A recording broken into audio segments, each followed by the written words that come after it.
Hello students, welcome to online classes. Today we will do past perfect continuous tense.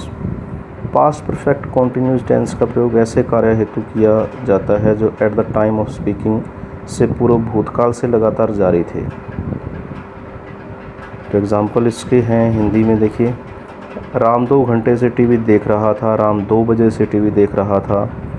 Jacob वर्ष 1997 से इस cottage में रह रहा था। वर्षा सुबह से हो रही थी। तो इसमें इसकी पहचान जो है से रहा था, से रहे थे, से रही थी, इस तरीके से है। अगर इंग्लिश में बात करें, Ram had been watching TV for 2 hours। Ram had been watching TV since 2 o'clock। Jacob had been living in this cottage since 1997। It had been raining since morning. Structure क्या है इसका?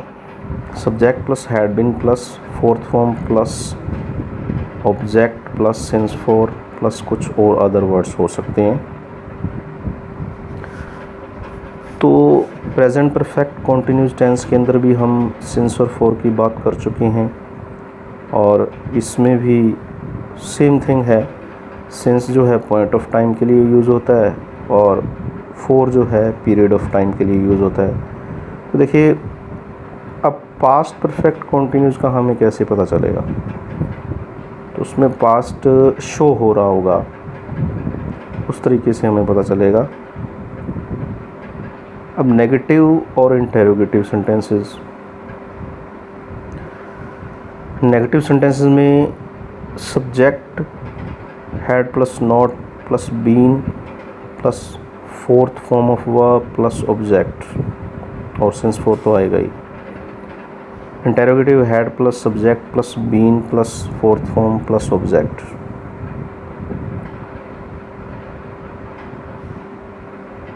तो ये सेंटेंसेस हैं कुछ अफर्मेटिव और नेगेटिव और इंटेरोगेटिव, तीनों ही स्ट्रक्चर हैं। He had been waiting for her since morning. He had not been waiting for her since morning.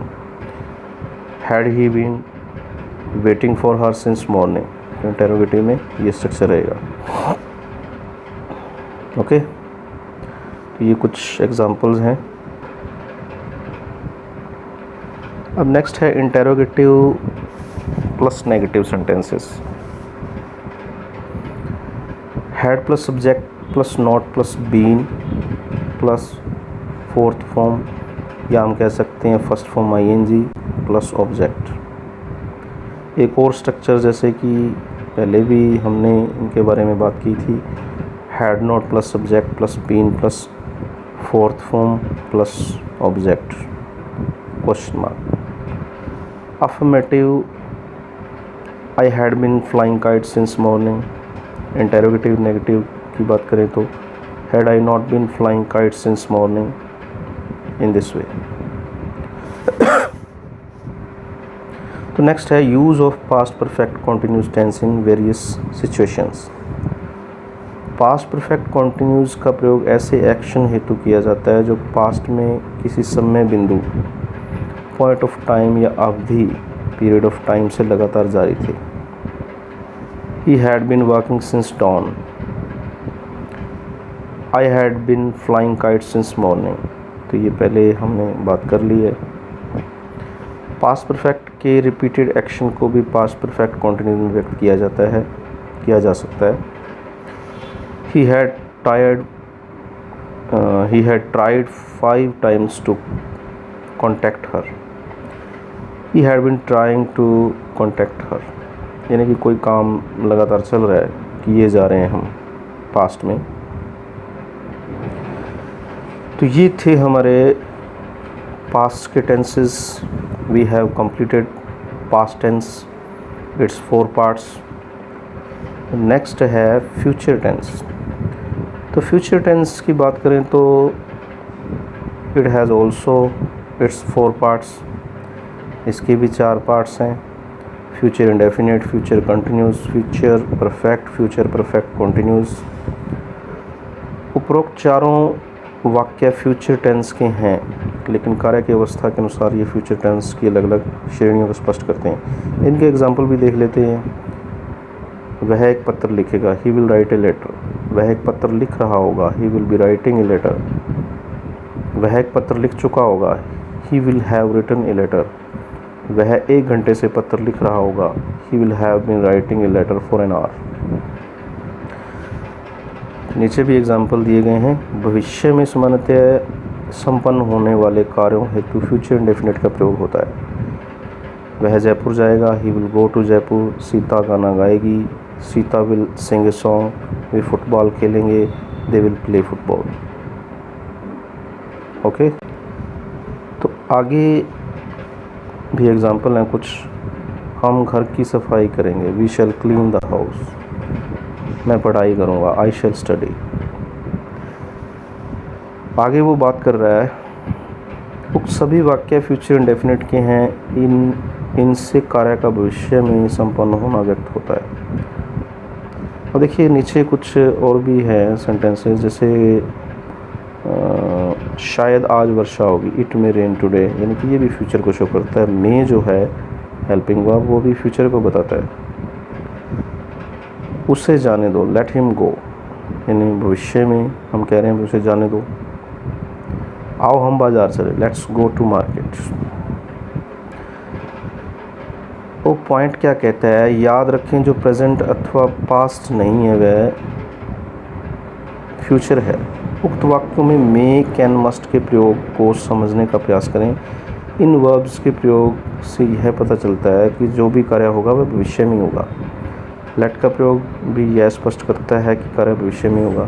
तो ये जो लेट है, मे है, मस्ट है, कैन है, ये जो भविष्य में होंगे, फ्यूचर में होंगे। अतः ये सभी वाक्य फ्यूचर इंडेफिनिट के हैं। इस प्रकार के वाक्यों का अंग्रेजी अनुवाद करने के लिए निम्न सेंटेंस स्ट्रक्चर प्रयुक्त होता है। शैल का प्रयोग वो कहता है कि वी फर्स्ट पर्सन के साथ, विल का प्रयोग, देखिए शैल का प्रयोग आई और वी के साथ होता है। विल का प्रयोग अन्य सभी जैसे he, she, it, they, you etcetera second and third person के साथ होता है। जब शैल का प्रयोग सेकंड और थर्ड पर्सन के साथ किया जाता है तो यह प्रोमिस, थ्रीट का कार्य करने की डिटर्मिनेशन को व्यक्त करता है। मॉडल्स का प्रयोग कर्ता की इंटेंशन जाहिर करता है। तो देखिए ये हम मॉडल्स में करेंगे।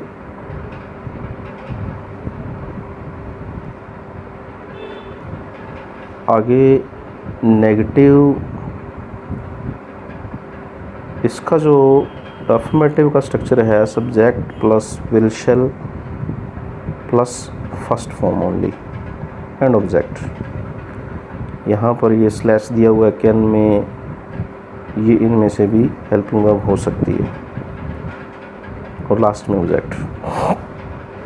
Negative and interrogative sentences, future indefinite के नेगेटिव एंड इंटेरोगेटिव सेंटेंसेस का स्ट्रक्चर निम्न होता है। Negative, subject plus will shall plus not plus first form plus object. Interrogative, will shall plus subject plus first form plus object question mark. अब ये example हैं affirmative, negative, interrogative तीनों के ही। He will write, he will not write, will he write. I shall buy a TV, I shall not buy a TV, shall I buy a TV? He will go to Agra, he will not go to Agra, will he go to Agra? In this way. अब interrogative, negative, will, shall, subject, not, first form plus object. So in this way we will make interrogative plus negative sentences. Okay students, and its uses we will do in our next class. Thanks and have a good day.